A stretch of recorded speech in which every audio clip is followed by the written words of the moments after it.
అధికారంలో ఉన్న కాంగ్రెస్ ప్రతిపక్ష హోదాలో ఉన్న కేసీఆర్ అభివృద్ధిని మరిచి తమ రాజకీయ ఉనికి కోసం ప్రజలను తప్పుదోవ పట్టిస్తున్నారని బీజేపీ రాష్ట్ర నాయకులు జశ్వంత్ రెడ్డి ఆరోపించారు. సిద్దిపేట జిల్లా గజ్వేల్లోని బీజేపీ పార్టీ కార్యాలయంలో పట్టణ అధ్యక్షుడు మనోహర్ యాదవ్ ఆధ్వర్యంలో నిర్వహించిన మీడియా సమావేశంలో మండల పార్టీ అధ్యక్షుడు పంజాల అశోక్ గౌడ్ తో కలిసి ఆయన మాట్లాడారు. నిన్న క్యాంప్ కార్యాలయంలో సీఎం రేవంత్ రెడ్డి ఫోటో పెట్టే విషయమై కాంగ్రెస్ బీఆర్ఎస్ పెద్ద రాద్ధాంతం చేశాయని మండిపడ్డారు. నియోజకవర్గంలోని అసంపూర్తి పనులపై దృష్టి పెట్టకుండా కాంగ్రెస్ బీఆర్ఎస్ నేతలు కేవలం తమ పార్టీ ఎదుగుదలకు ప్రాధాన్యం ఇస్తున్నారన్నారు. ఇప్పటికైనా ప్రజా సమస్యలను పట్టించుకోవాలని హితవు పలికారు. ఈ కార్యక్రమంలో బీజేపీ నాయకులు నేతలు ఎల్లు రామిరెడ్డి, బండారు మహేష్, రాజిరెడ్డి పాల్గొన్నారు. ఇన్సిడెంట్ గురించి అందరం చాలా విచిత్రపోతున్నాం.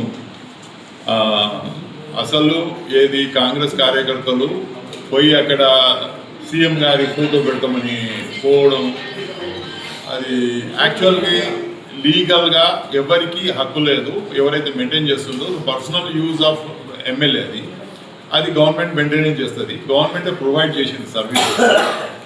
దాంట్లో మీరు పోయి ఫోటో పెట్టడం అనేది తప్పు. కావాలంటే ఫోటో పెట్టలేదు, అందులో పోయింది లేదు, ఎప్పుడు యూజ్ చేసింది లేదు. ఓన్లీ క్యాంప్ ఆఫీస్ పేరుకే కట్టింది, కానీ ఇంతవరకు ఎమ్మెల్యే క్యాంప్ ఆఫీస్ను ఎమ్మెల్యేనే యూజ్ చేసుకోలేదు. మరి ఎవరు యూజ్ చేస్తుందో నాకు తెలియదు, కానీ ఇది తప్పు. ఎవరో కాంగ్రెస్ కార్యకర్తలు పోయి ఫోటో సీఎం గారి ఫోటో పెట్టాలి అని అంటే పెట్టాలి నిజమే. ఎప్పుడైతే గవర్నమెంట్ హైయర్ అఫీషియల్, ఇది ఎవరు గవర్నమెంట్ అంటే రేవంత్ రెడ్డి గవర్నమెంట్ అంటే రేవంత్ రెడ్డి ఫోటో పెడుతుంది. అది ఆనవాయితీ. ప్రతి గవర్నమెంట్ ఆఫీసులో డెఫినెట్గా సీఎం ఫోటో పెడతారు. అండ్ సీఎంతో ఫోటోతో పాటు ప్రైమ్ మినిస్టర్ ఫోటోలు కూడా పెట్టిండ్రు ఇదవరు, ఇప్పుడు కూడా పెట్టాలి. కానీ అవన్నీ ఇచ్చిపెట్టేసి అసలు క్యాంప్ ఆఫీస్ అనేది యూజ్లోనే లేదు. అసలు క్యాంప్ ఆఫీసు రానప్పుడు క్యాంప్ ఆఫీసును ఓపెన్ చేసి ఇట్లా క్యాంప్ ఆఫీస్ గురించి మాట్లాడేది చాలా తప్పు.